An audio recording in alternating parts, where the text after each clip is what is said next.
আমাদের গ্রাম চাষবাস পুরোপুরি কমপ্লিট। এখন শুধু ধান বড় হবে, হলুদ হবে আর কাটবে।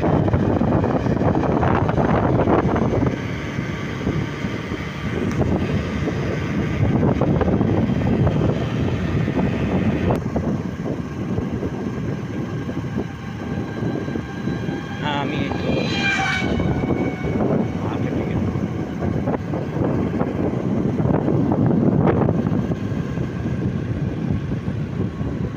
নীরব দুপুর, নীরব গ্রাম।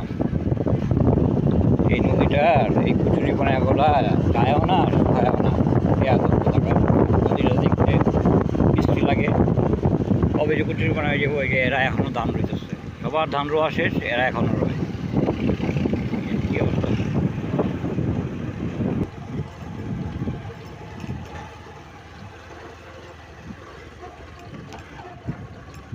বাড়ির কাছটা এসে বসছি, আজকে বাড়ি পর্যন্ত যাবো, দেখি বাড়ি কিনা। বিয়ে করো আর এক হাত চালাও, অনেক কঠিন। হ্যাঁ।